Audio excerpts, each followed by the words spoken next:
میں نے حقائق آپ کے سامنے رکھنے ہیں، فیصلہ آپ نے خود کرنا ہے اپنی عقل سے۔ جو چیز آپ غلط سمجھیں اس کو آپ بتائیں کہ ہاں یہ غلط ہے۔ عباد کو 3 دفعہ ملوایا گیا اس کے بیٹے سے بیماری کے دوران۔ کیا عباد کو معلوم تھا کہ اس کا بچہ فوت ہو جائے گا؟ عمار کو میزلز کا ایک ویریئنٹ تھا۔ کیسے یہ سی ایم ایچ کے بریگیڈیئر ڈاکٹرز کو چیک کرواتے رہے، دیگر ڈاکٹر کو چیک کرواتے رہے۔ بسم اللہ الرحمن الرحیم۔ السلام علیکم ناظرین، امید ہے آپ سب لوگ خیر خیریت سے ہوں گے۔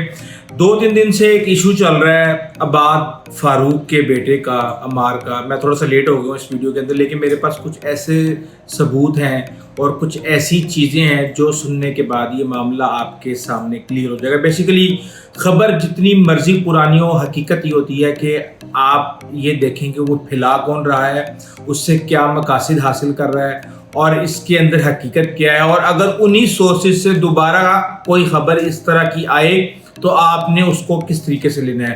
میں نے حقائق آپ کے سامنے رکھنے ہیں، فیصلہ آپ نے خود کرنا ہے اپنی عقل سے، اپنی سوچ سے۔ دیکھیں، اس بچے کی فوٹیج کو میں کافی دنوں سے دیکھ رہا تھا، جب وہ زندہ تھا اس وقت بھی میں دیکھ رہا تھا۔ اس کو دیکھتے ہی میرا دل ایک طرح سے جو ہے نا ہل جاتا تھا کہ یہ کیا ہو رہا ہے۔ میں نے اس معاملے کے اوپر اس وقت بھی تحقیق کرنے کی کوشش کی، کچھ چیزیں میرے سامنے آئیں اور مجھے پتہ چلا کہ یہ بندہ جو ہے یہ برے طریقے سے اس چیز کے اندر انوالو ہے۔ نہ صرف انوالو ہے بلکہ یہ گیٹ کے اوپر کھڑے ہو کے اس نے ڈنڈے برسائے ہیں، وہاں پہ کیمرے توڑے ہیں، آگ لگائی ہے، اور اس سب کی فوٹیج جو ہے وہ خود میں نے اپنی آنکھوں سے دیکھی۔ اب یہ جو سارے کا سارا معاملہ ہے، اس میں کیا کیا ثبوت ہیں، یہ ساری انفارمیشن میں آپ کے سامنے رکھوں گا کہ یہ سٹوری کہاں سے شروع ہوئی، کیسے بلٹ ہوئی اور کس طریقے سے اس سے فائدہ اٹھایا گیا۔ دیکھیں، آپ جرم کریں، جرم کرنے کے بعد آپ بچے کی آپ ویڈیو بنائیں، اس کو آپ پیتھیٹک طریقے سے آپ اس کو استعمال کرنے کی کوشش کریں، سوشل میڈیا کے آپ اس کے اوپر وائرل کریں۔ آپ نے جو جرم کیا اس کا نہ ٹرائل ہو، نہ اس کی ایکسپلینیشن ہو، اور آپ کو ریلیز کر دیا جائے اور آپ پھر کسی اور جرم کے لیے تیار ہو جائیں۔ جو اس کے ساتھ ہوا، اللہ تعالیٰ کسی دشمن کے ساتھ بھی نہ کرے، کسی کی اس طرح اولاد کوئی کسی دشمن کی بھی نہ لے، میں صرف یہ کہہ سکتا ہوں۔ اچھا، دوسرے بچے کی ویڈیو بھی آ گئی سامنے ڈیتھ کے بعد، چھوٹے بھائی کے، کہ میرا بھائی بھی بیمار ہو گیا ہے، وہ اس کو بیمار ہے، وہ اس طریقے سے ہو گیا ہے، اس طریقے سے ہو گیا ہے، اور کیا اب جب ہم مر جائیں گے تو اس وقت ہمارے باپ کو ریلیز کریں گے۔ بالکل صحیح کہہ رہا ہے کہ ایک بچے کی جو ہے وہ یہی فیلنگ ہوتی ہے کہ اس کا باپ جلد از جلد اس کے پاس آ جائے، لیکن کیا اس باپ کو وہ فکر نہیں تھی کہ اس نے کس طریقے سے وہ اپنی فیملی کو بعد میں مشکل میں ڈال سکتا ہے۔ دیکھیں، کیا عباد کو معلوم تھا کہ اس کا بچہ فوت ہو جائے گا؟ کیا قانون نافذ کرنے والوں کو علم تھا کہ اس عباد کا، جس کو ہم گرفتار کریں، اس کا بچہ فوت ہو جائے گا؟ کیا ملکی قانون اس بات کی اجازت دیتا ہے کہ اگر کسی مجرم کے بچہ جو ہے اس کی جدائی برداشت نہ کرے تو اس کو چھوڑ دیا جائے؟ آپ مجھے بتائیں کہ شریعت اس چیز کی اجازت دیتی ہے کہ کسی بھی مجرم کے لواحقین کو اس کی جدائی برداشت نہ کرنے کی وجہ سے اس کو معاف کر دیا جائے؟ ایک میں آپ کو واقعہ بتاتا ہوں۔ حضور صلی اللہ علیہ وسلم نے ایک دفعہ ان کے پاس ایک حاملہ عورت آئی اور اس نے زنا کیا تھا۔ آپ نے فرمایا کہ بچہ جنو، یعنی کہ جنم دو اس کو، اور 2 سال تک اس کو آپ اپنا دودھ پلاؤ، اور دودھ جب 2 سال کمپلیٹ ہو جائے تو میرے پاس واپس آؤ۔ اور جب وہ واپس آئی تو اس عورت کو رجم کی سزا سنائی گئی اور اس کو پتھروں سے مار دیا گیا۔ رسول اللہ صلی اللہ علیہ وسلم سے زیادہ رحم دل تو کوئی بھی نہیں ہو سکتا۔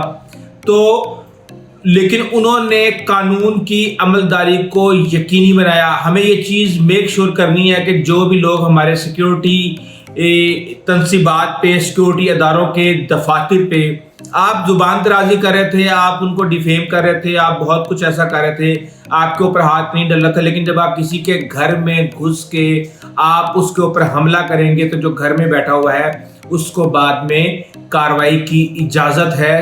اور اب یہ جو سب کچھ ہو رہا ہے اس چیز کو جسٹیفائی کر دیا گیا ہے۔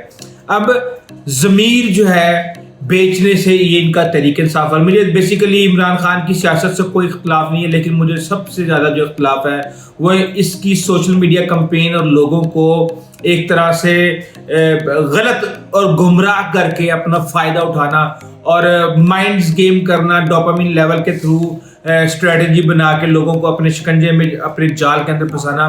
اس چیز سے مجھے ہمیشہ ہی عمران خان کی سخت اختلاف رہا ہے۔ میں نے عمران خان کو 10 سال سپورٹ کیا، لیکن یہاں پہ آ کے جب آپ کو چیزیں غلط لگ رہی ہوتی ہیں تو یہ ہمارا فرض ہے کہ جو چیز آپ غلط سمجھیں اس کو آپ بتائیں کہ ہاں یہ غلط ہے۔ عام اور مصنوعی فائدہ، ویورشپ کا فائدہ، کسی اور چیز کا فائدہ، اس فائدوں کے اندر آپ رہ کے جو ہے اگر آپ اس طرح کی معلومات کو آپ چھپاتے ہیں تو پھر بہت زیادہ ملک کا، قوم کا بحیثیت سوسائٹی، معاشرہ بہت زیادہ نقصان ہو جاتا ہے۔ میں نے آپ کو بتایا کہ اس نے جا کے وہاں پہ غدر مچایا عباد فاروق نے، اور اس کے بعد اس کی آڈیو بھی لیک ہوئی اور کہا گیا جی کہ امتحان کا وقت آ گیا ہے، ڈرٹی ہیری کا نام لیا، پتہ نہیں کیا کیا کیا، کور کمانڈر ہاؤس پہنچ جائیں، اور اس طرح کے اعجاز چودھری ہمارے ساتھ ہے، یاسمین راشد کا آرڈر آ گیا۔ یہ ساری کی ساری آڈیوز اس کی آ رہی تھی اور اس وقت وہ سنی جا رہی تھیں، اور اینٹی اسٹیٹ جملے بولنے میں یہ سب سے آگے تک ہے۔ یہ اس وقت بچہ تھا، ایک سیاسی کارکن کو نہیں پتا کہ اس حد تک جانے والے، یہ جو ریڈ لائن کر کے جذباتی کر دیا تھا پوری قوم کو، ان کو نہیں پتا تھا کہ اس کا کیا ایفیکٹ آئے گا۔ اور میں جب اس وقت فوٹیج دیکھ رہا تھا نا، میں دیکھ ہی جا رہا تھا، اور مجھے ایک کرنے والوں پہ ترس آ رہا تھا، کیونکہ مجھے پتا تھا کہ ان لوگوں کے ساتھ جو بات ہونی ہے نا، یہ لوگ برداشت نہیں کر پائیں گے، اور وہی ہوا کہ یہ اب برداشت نہیں کر پا رہے اور اب ان کی چیخیں نکل رہی ہیں۔ وہاں سے آرمی کی گاڑی گزر رہی تھی، انہوں نے جناب اس کے اوپر چڑھائی کر دی، پولیس کی گاڑیاں جا رہی تھیں، ان کو آگ لگا دی، پتھر مارے، دہشت گردوں کی طرح دندراتے یہ پھر رہے تھے وہاں پہ، اور اس طرح کی بہت سی چیزیں کی۔ لیکن آپ کو میں ایک بات بتا دوں کہ عباد فاروق کے بیٹے عمار کو میزلز کا ایک ویریئنٹ تھا، اور وہ بڑی شدت اختیار کر گیا۔ اس کی پرسکرپشنز جو ہے میں آپ کو دکھا سکتا ہوں کہ کیسے یہ سی ایم ایچ کے بریگیڈیئر ڈاکٹرز کو چیک کرواتے رہے، دیگر ڈاکٹر کو چیک کرواتے رہے۔ عباد کو 3 دفعہ ملوایا گیا اس کے بیٹے سے بیماری کے دوران، اس کو اور بھی اس طرح کی چیزیں جو ہے اس کی گئیں، اور اس طریقے سے سارے کا سارا سپورٹ کرنے کی کوشش۔ مسئلہ یہ ہے کہ جس طریقے سے آپ ریاست کے خلاف نفرت لوگوں کے اندر بڑھ رہے ہیں، تو ظاہر سی بات ہے ریاست نے بھی ادھر رہنا ہے، آپ نے بھی ادھر رہنا ہے۔ آپ اس انجام تک نہیں لے کے جا سکتے لوگوں کو کہ یہاں پہ خانہ جنگی ہو جائے۔ پنجاب کے جو سیکٹری ہیلتھ ہے، انہوں نے کہا ہے کہ جناب ہم بار بار ان کو کہتے رہے کہ آپ نے جہاں سے علاج کروانا ہے، کیونکہ اس چیز کی بہت زیادہ چل رہی تھی کہ کسی ہسپتال میں داخل نہیں کیا جا رہا۔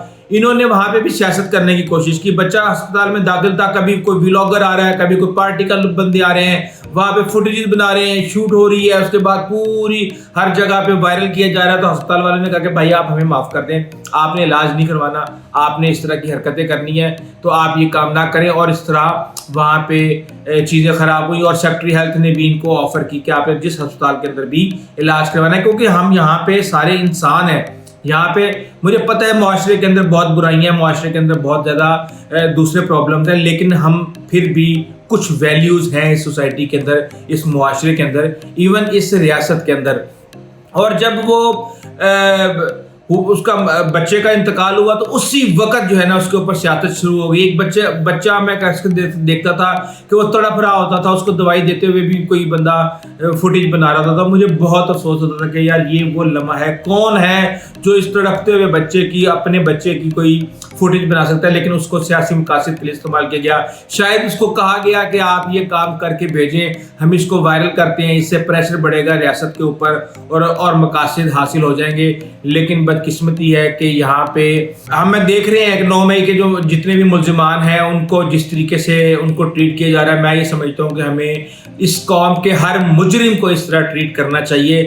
ہم آپ دیکھ رہے ہیں کہ دوسرے بڑے بڑے مجرم جو ہیں وہ چھوٹ رہے ہیں، لیکن اس معاملے کے اندر کیونکہ ریاست خاص طور پہ انٹرسٹ لے رہی ہے تو اس کے اوپر چیزیں فالو ہو رہی ہیں۔ اگر میری حسرت ہے کہ اسی طرح ہر کیس کے اوپر فالو اپ کیا جائے تو اس ملک کے اندر سے جو ہے نا جرائم جو ہے وہ ختم ہو جائیں گے۔